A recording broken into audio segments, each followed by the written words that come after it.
The Zelaxians prided themselves on being the most advanced civilization in the known universe. Their crystalline bodies sparkled with internal bioluminescence as they floated through their pristine cities suspended in the clouds of their homeworld. They had mastered quantum mechanics before most species had figured out basic arithmetic. Their technology was so advanced that they considered faster-than-light travel about as impressive as learning to tie shoelaces. But for all their superiority and achievements, there was one universal law that even the mighty Xylaxians followed without question: don't wake the humans. It wasn't that humans were particularly scary, at least not at first glance. They were rather unimpressive biological entities who had barely managed interstellar travel before their great hibernation.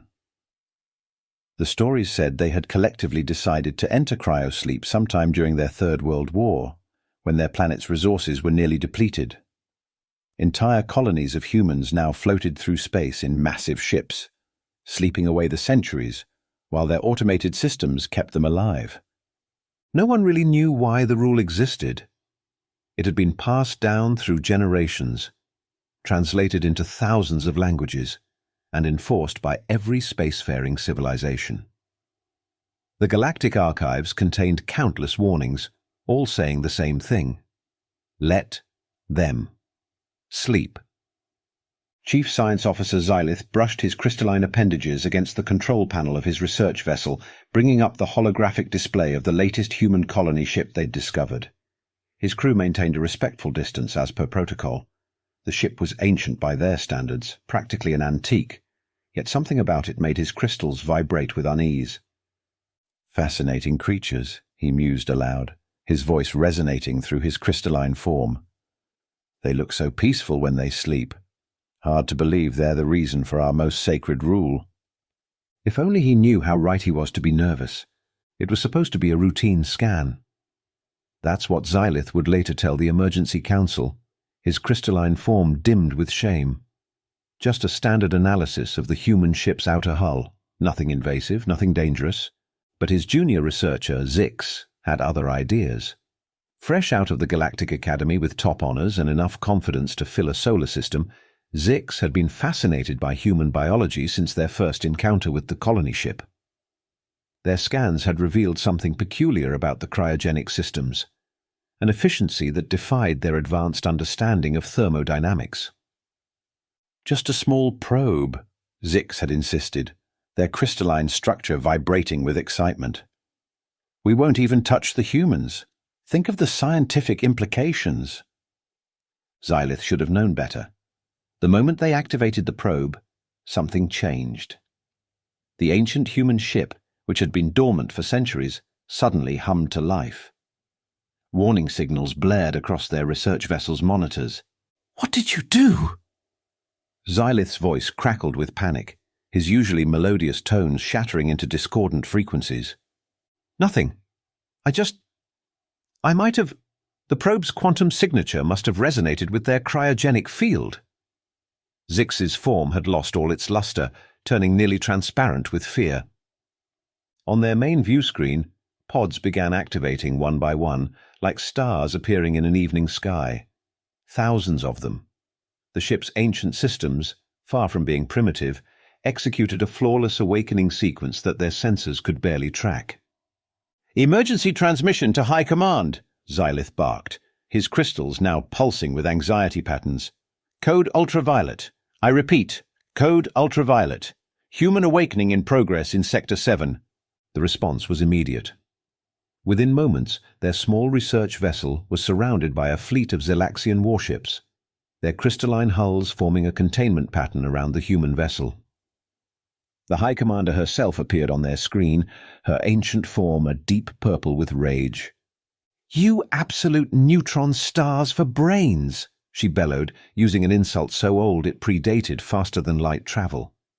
"Do you have any idea what you've done? The humans were supposed to sleep for at least another millennium." "High Commander," Xylith began, "perhaps we could put them back to sleep." An alert cut him off. The human ship was powering up its ancient engines. Systems that shouldn't have worked were coming online with terrifying efficiency, and their scans detected brainwave patterns indicating the humans were not just awake, they were angry. "Too late!" The High Commander's voice had dropped to a whisper. "They're awake! May the First Light have mercy on us all!" In the following moments of chaos, as emergency protocols were enacted and evacuation orders were given, Zix turned to Xylith with what would become the understatement of the millennium. "I don't suppose this will look good on my performance review." The human ship's communication systems crackled to life, broadcasting on all frequencies in a language not heard in centuries. The message was short, clear, and would soon become infamous throughout the galaxy. "Who dares disturb our slumber?" The Zelaxian Diplomatic Corps prided itself on handling first contact situations with impeccable grace. They had smoothed over wars, prevented genocides, and once talked a hive mind out of converting an entire galaxy into paperclips. But nothing in their extensive training had prepared them for dealing with grumpy humans who had just been rudely awakened from their cosmic nap. Ambassador Crystal, a name chosen specifically because humans supposedly appreciated literal translations, led the delegation. Her crystalline form was polished to perfection, refracting light in the most aesthetically pleasing patterns according to 16 different species beauty standards. "Remember," she briefed her team, "we must be diplomatic, respectful, and above all, apologetic. We've disturbed their rest. How bad could it be?" The answer, as it turned out, was very bad indeed. The human ship had allowed them to dock, which the diplomatic team took as a positive sign. They really shouldn't have. The moment they floated through the airlock, they were met by a group of humans in what appeared to be sleeping attire, clutching cups of something that their sensors identified as coffee, a substance that immediately got classified as a potential chemical weapon. "So," drawled the human leader, dark circles under their eyes and hair sticking up in directions that defied several laws of physics, "you're the ones who thought it would be fun to wake up several million humans before their alarm went off." "Most esteemed humans," Ambassador Crystal began her carefully prepared speech, her form glittering with practiced sincerity. "On behalf of the Galactic Alliance, we extend our deepest—" "Save it, Sparkles," the human interrupted, taking a long sip of their coffee. "Do you know how long it took us to synchronize our sleep schedules? Do you have any idea how hard it is to get several million people to agree on nap time?" The diplomatic team exchanged nervous glances, their crystalline forms flickering with uncertainty. This was not in the manual.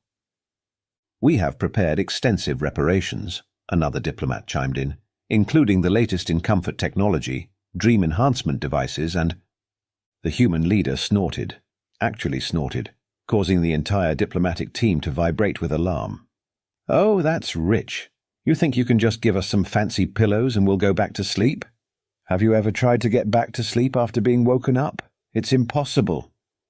Things went downhill from there. The humans, it seemed, had opinions about being woken up.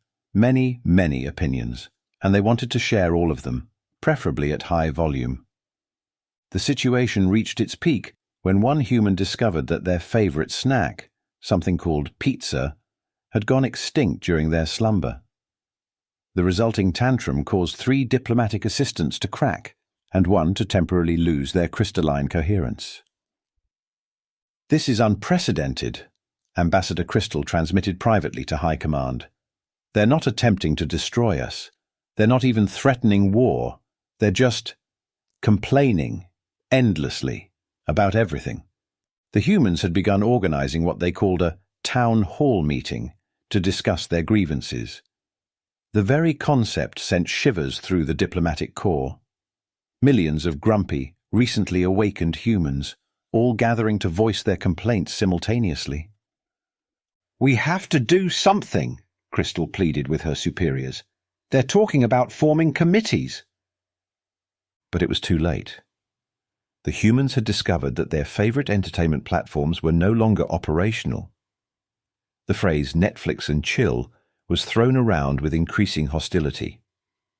Someone mentioned something called social media withdrawal, and the diplomatic team's universal translators nearly overloaded trying to convey the full emotional weight of that concept.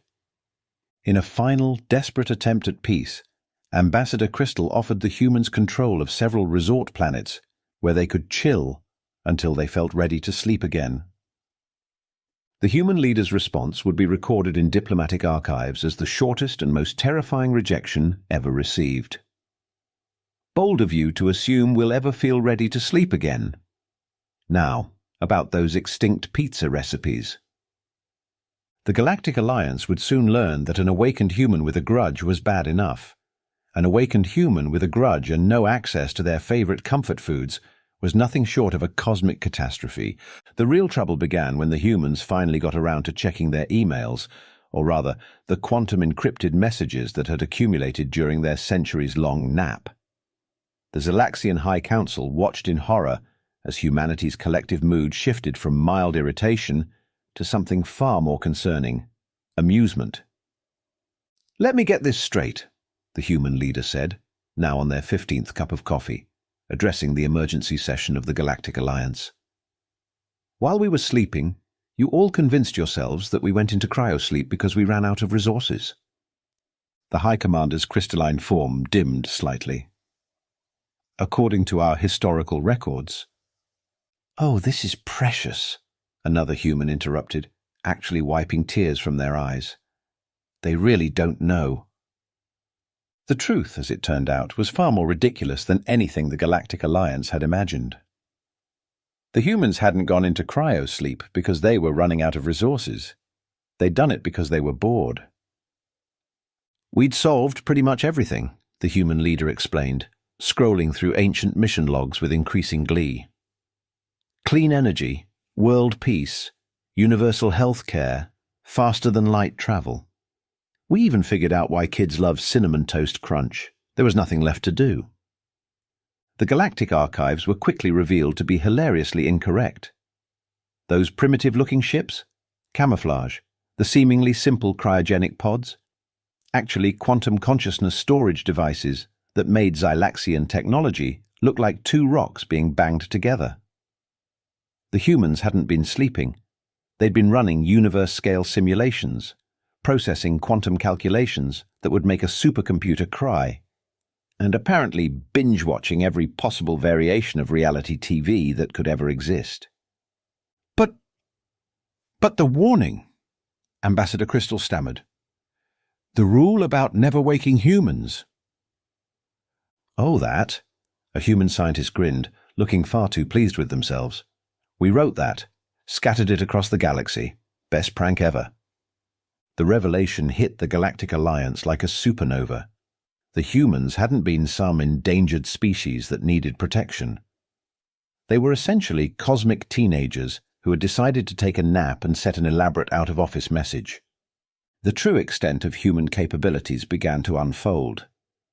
While sleeping, they had mapped every possible timeline in the universe, solved the question of whether hot dogs were sandwiches, though they refused to share this knowledge, claiming some things should remain mysterious, developed a unified theory of everything, then decided it was kind of boring, and developed several more interesting ones. Created and abandoned 17 different types of social media platforms in their simulated environments, deeming them too emotionally draining. Figured out why socks always disappear in the laundry. Again, they're keeping this one to themselves. The Zalaxian scientists who examined the human ship's primitive systems had to be treated for shock when they realized they weren't looking at technology. They were looking at art projects human children had made while their parents were catching up on some Z's. "But why?" the High Commander asked, their crystalline form practically vibrating with confusion. "Why pretend to be a sleeping civilization?" "Have you ever tried being the most advanced species in the galaxy?" the human leader countered. "It's exhausting. Everyone always coming to you with their problems, asking for technology, wanting you to solve their existential crises. We just wanted a break." The final blow to the Galactic Alliance's collective ego came when they discovered that humans had actually achieved their advanced state of development before most other species had invented the wheel. They'd just been watching everyone else develop, occasionally leaving helpful anonymous tips like, "Have you tried pointing the rocket the other way?" Or, Maybe don't mix those chemicals. Think of it like a cosmic gap year, one human explained to the increasingly distressed council. Except instead of backpacking across Europe, we decided to take a few centuries off and let everyone else have a go at running things. The High Commander's final report to the Galactic Alliance summed up the situation perfectly. We have not been protecting a sleeping primitive species. We have been unknowingly participating in the universe's longest-running social experiment. And now the experimenters are awake, caffeinated, and expressing interest in what they call catching up on current events. May whatever gods you believe in have mercy on us all. In the archives of the Zelaxian Science Academy, Zix's infamous probe incident would be reclassified from greatest scientific catastrophe to most successful wake-up call in history. Though no one was quite sure whether that was an improvement. The shift in galactic power dynamics happened faster than a quantum hiccup. One moment, the Zelaxians were the undisputed masters of the known universe. The next, they were watching humans reorganize entire star systems because the feng shui was all wrong. "You can't just move a solar system!" High Commander Kristallos protested, their form flickering with distress as they watched humans casually relocating celestial bodies. "Watch us," replied the human leader, who was now sporting a bathrobe and bunny slippers while orchestrating the movement of entire star clusters.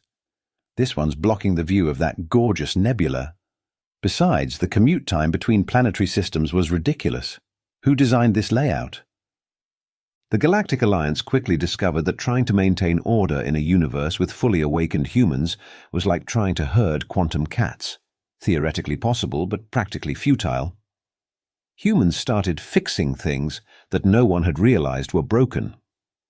They introduced their concept of weekend breaks to species that had never stopped working. They established universal Wi-Fi that somehow worked across multiple dimensions. They started a galactic food delivery service that could get you takeout from any planet in under 30 minutes or your money back. The Zelaxian bureaucracy, once a model of efficiency, descended into chaos when humans introduced them to casual Fridays and office parties. The sight of crystalline beings attempting to wear Hawaiian shirts would haunt the High Commander's dreams for centuries. But the most surprising development came from the younger generations of various species. Rather than resisting the human influence, they embraced it with alarming enthusiasm. Young Zelaxians started forming hybrid social clubs with humans, leading to the galaxy's first interspecies meme war. "You have to admit," Zix commented to Xylith as they watched a group of humans teaching young Zylaxians how to chill, "they do make things more interesting." Xylith, whose career had somehow survived the wake-up incident, could only nod in bewildered agreement. The humans had promoted him to Chief Officer of making sure humans don't get too bored again. A position he wasn't entirely sure was a reward or a punishment. The humans' approach to galactic governance was particularly baffling. They established what they called a Universal Community Center, a massive space station where different species could hang out and vibe. Important diplomatic decisions were now made over game nights and potluck dinners. But what about the proper protocols?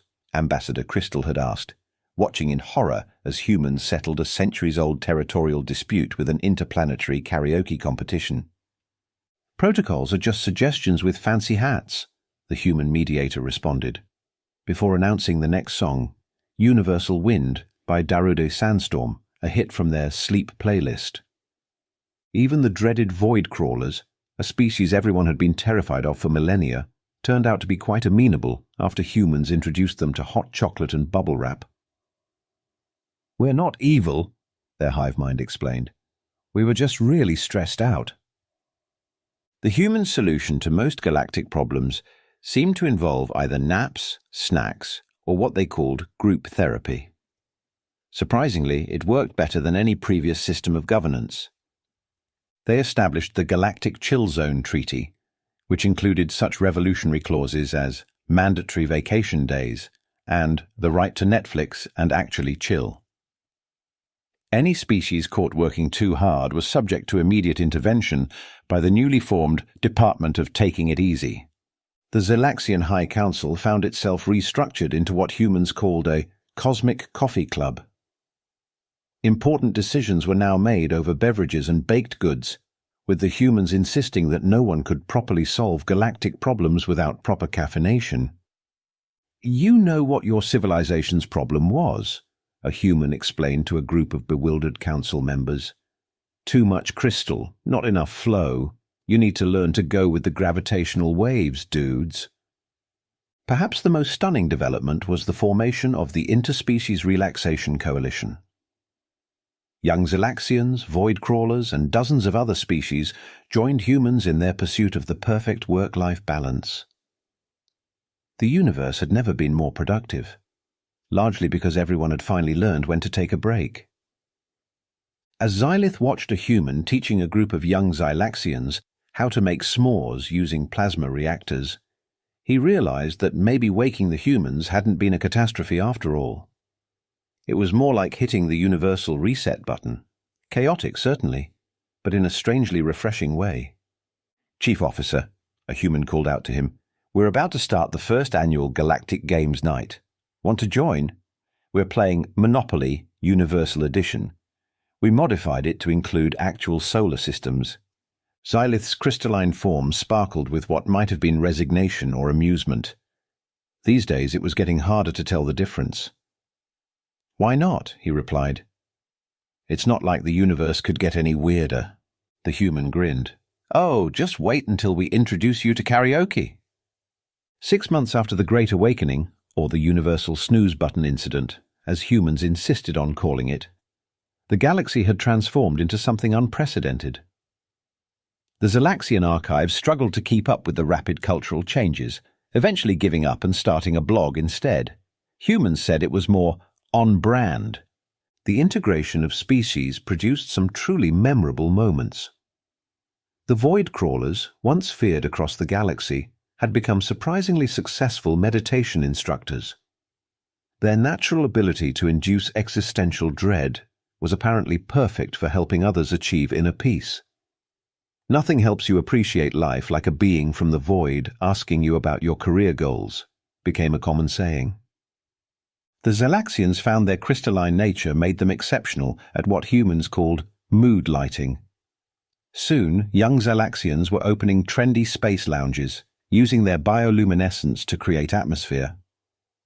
The most popular venue, Crystal Vibes, had a 3-century waiting list. But cultural integration wasn't without its hiccups. The first interspecies Olympic Games had to be postponed when someone realized that the high jump event might be unfair to species that could manipulate gravity. The swimming competition was scrapped entirely after humans introduced the concept of pool noodles to aquatic civilizations who took the name too literally. The universal education system underwent a complete overhaul. History class became particularly interesting. Today's topic: why humans pretended to sleep for centuries. Because they were tired? No, because they were tired of us. That's fair. The Galactic Senate transformed into something called a town hall hangout, complete with beanbags and endless supplies of snacks. The only rule was, no discussing politics without pizza. Somehow, it resulted in more productive legislation than ever before. Even the Zelaxian military adapted, though not without some confusion. Their fearsome war cruisers were retrofitted with coffee shops and yoga studios. The sight of crystalline admirals trying to master downward-facing dog became a popular meme across 17 dimensions. Cultural exchange programs led to some interesting developments. Humans introduced the concept of casual dress to species that didn't wear clothes, leading to a galaxy-wide debate about whether wearing nothing was more or less casual than wearing something. The argument was eventually settled by declaring every day Hat Day, because everyone could agree that hats were funny. The universal translation matrix had to be completely reprogrammed to handle human idioms. The phrase "it's raining cats and dogs" caused a panic on 3 different worlds, before someone explained it was just a saying, though the void crawlers did try to make it literal, just to see what would happen. Perhaps the most successful integration came in the form of food. The humans' insistence on combining flavors from different worlds led to culinary innovations that no one had thought possible. The quantum quesadilla became a sensation, though everyone agreed that the void crawler vindaloo was an acquired taste that no one actually wanted to acquire. Xylith, now running the department of keeping things interesting, humans had insisted on renaming his position, found himself mediating between species more often than not. No, you can't actually steal someone's nose. The floor is not literally lava. Yes, humans really do need 8 hours of sleep. No, your face is not a valid diplomatic response. Usually. But despite the chaos, or perhaps because of it, the galaxy was thriving. Different species were not just coexisting, but genuinely enjoying each other's company. The humans' particular brand of organized chaos had somehow created a more harmonious universe than any amount of careful planning ever had. As one human philosopher put it, sometimes you need to wake up the universe to help it dream better. No one was quite sure what that meant, but it sounded profound enough to put on T-shirts, so they did.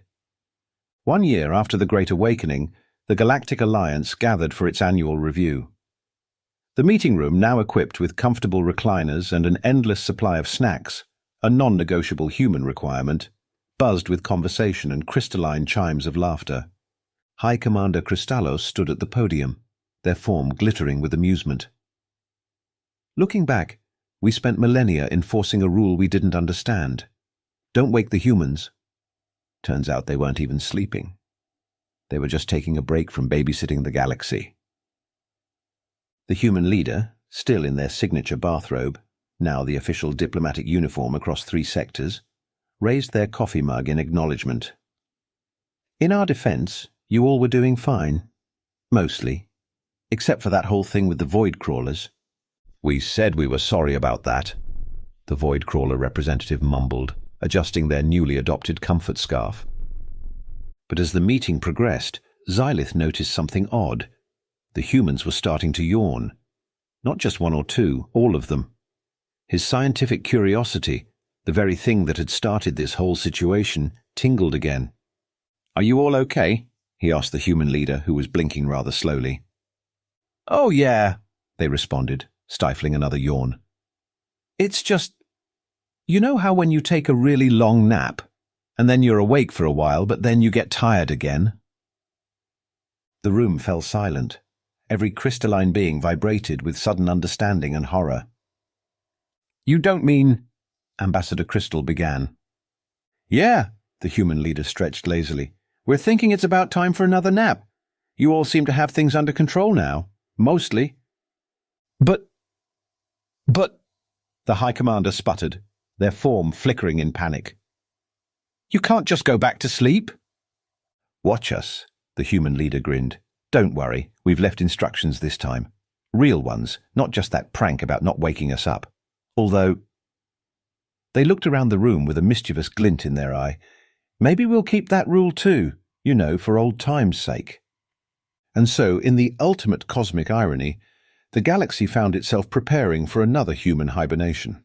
Only this time, they were willing participants in what would become known as the Great Universal Snooze Sequel. As Xylith watched the humans prepare for their next great nap, he couldn't help but appreciate the absurdity of it all. The one rule the universe had lived by for so long was about to become relevant again, but for entirely different reasons. At least, he mused to himself, his crystalline form twinkling with suppressed laughter, they taught us how to make coffee before deciding to check out again. In the end, the galaxy's greatest truth turned out to be its simplest. Sometimes, everyone just needs a good nap.